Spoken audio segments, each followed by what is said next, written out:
Hello students, मैं एक बार फिर से प्रदीप सिंह राठौर। अध्याय 13 का तीसरा सवाल 13.3 प्रश्नावली क्षेत्रमिति का तीसरा सवाल है जो क्लास 10th का है। व्यास 7 सेंटीमीटर, बाला 20 मीटर गहरा एक कुआं खोदा जाता है और खोदने से निकली हुई मिट्टी को समान रूप से फैलाकर 22 मीटर गुणा 14 मीटर वाला एक चबूतरा बनाया गया है।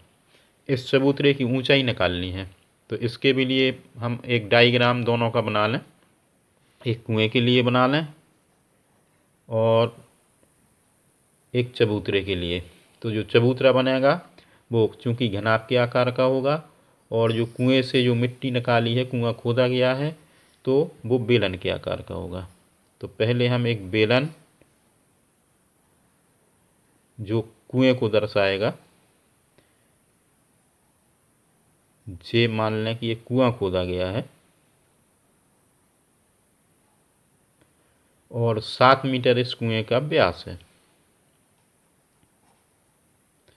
तो इसकी त्रिज्या 7/2 हो जाएगी। आधी व्यास की आधी होती है त्रिज्या, इसलिए 7/2 इसकी आर बराबर, कुएं की त्रिज्या आर बराबर 7/2 मीटर हो जाएगी। और गहराई इसकी एच है, इसको हम कैपिटल एच बराबर मान लें, और ये 20 मीटर गहरा है। तो गहराई और ऊंचाई एक ही मानी जाएगी कुएं के लिए। तो इससे जो मिट्टी निकलनी है उसको एक घनाभ के रूप में, यानी एक चबूतरा बनाना है, और उस चबूतरे में लंबाई चौड़ाई दी गई है। उस चबूतरे की ऊंचाई बतानी है कि कितना ऊंचा चबूतरा बना सकते हैं। तो इसके लिए 22 मीटर गुणा 14 मीटर, तो इसकी जो लंबाई है 22 मीटर है और चौड़ाई 14 मीटर है। अब इसकी ऊंचाई निकालनी है, मान लें कि ये h मीटर है। अब जितनी भी मिट्टी इसमें से निकली है उसका आयतन और इस चबूतरे का आयतन बराबर होगा। तो हमें चूंकि h का मान निकालना है, इसलिए इस चबूतरे के आयतन को हम पहले लिखेंगे और फिर बराबर लिखेंगे कुएं से निकली हुई मिट्टी का आयतन। पहले हम इसमें जो जो चीज़ें प्राप्त हैं हमें उनको लिख लें। तो कुएं की जो गहराई है, तो गहराई या ऊंचाई, तो h बराबर कैपिटल H माना है, इसको हम 20 मीटर लिख लेंगे। एवं व्यास कुएं का जो है 7 मीटर है, तो इसकी त्रिज्या, कुएं की जो त्रिज्या होगी, इसको हमने स्मॉल r माना है और ये 7/2 मीटर हो जाएगी। अब चबूतरे के लिए जो दिया गया है, चबूतरे की जो लंबाई है L बराबर 22 मीटर, चौड़ाई B बराबर 14 मीटर और इसकी ऊंचाई h हमें निकालनी है। अब प्रश्नानुसार हम लिखेंगे कि इस चबूतरे का जो आयतन है वो कुएं से निकली मिट्टी के आयतन के बराबर होगा। तो एक तरफ जिसका मान निकालना है, चबूतरे का निकालना है, तो इस चबूतरे के आयतन को पहले लिखेंगे। चबूतरे का आयतन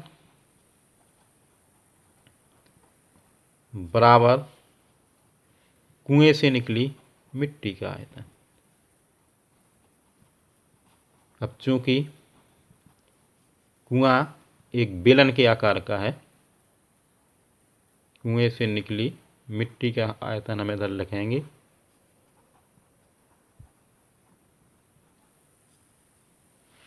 तो चबूतरा घनाभ के रूप में है, तो इसका आयतन, घनाभ का आयतन L गुणा B गुणा H, और कुएं से जो मिट्टी निकाली गई है तो कुएं का आयतन बेलन के रूप में होने के कारण पाई r² और कैपिटल H, चूँकि दोनों तरफ H है इसमें स्मॉल h है चबूतरे की और इस कुएँ की हमने कैपिटल H मानी हुई है, ताकि दोनों में बराबर अंतर पता चलता रहे।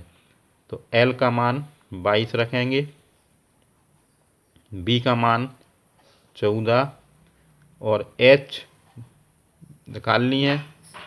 पाई का मान इधर 22/7 रखें, R का मान 7/2, 2 बार हम इसको लिखेंगे, घात 2 की लगी हुई है, और कैपिटल H का मान 20 मीटर दिया गया है। तो स्मॉल h बराबर 22 गुणा 7 7 20 और बाकी संख्या 7 2 2 और इधर से जो संख्या है ऊपर लिखी हुई है h के साथ गुणा में, ये संख्याएं बटे में इधर आ जाएंगी। 22 और 22 कट जाएगा, 7 से 7 कट जाएगा, 2 से 20 को काट दें 10 बार, फिर 2 से 2 पंचे 10, 7 से काट दें 7 दूनी 14, तो h बराबर आएगा 5/2। और 5/2 का मतलब 2 का भाग करेंगे जब 5 में, तो इसका आधा 2.5 मीटर में आ जाएगा। तो जो चबूतरे की ऊंचाई है वो 2.5 मीटर आ जाएगी। इस प्रकार से हमारा ये उत्तर प्राप्त हो जाएगा। आप इसको देख सकते हैं कि बेलन है और जो कुआं है बेलन के रूप में है, और इससे चबूतरा बनाया गया घनाभ के रूप में है। तो सभी चीज़ें हमें पहले लिख लेनी है। कुएं की ऊंचाई लिखा है, व्यास लिखा है कुएं का, तो इसकी आधी त्रिज्या हो गई। और चबूतरे के लिए L लंबाई है, B चौड़ाई है और H ऊंचाई है जो हमें निकालनी है। तो चबूतरे का आयतन बराबर जो कुएं से निकली मिट्टी का आयतन है वो बेलन के आयतन के रूप में है। तो πr² H, और L भी चबूतरे का है, तो H बराबर मान भर दिए गए हैं सभी के, और काट के जब उसको हल किया है तो 5/2 और 2 का भाग 5 में दिया है, तो 2.5 मीटर जो चबूतरे की ऊंचाई है वो प्राप्त हुई है। धन्यवाद।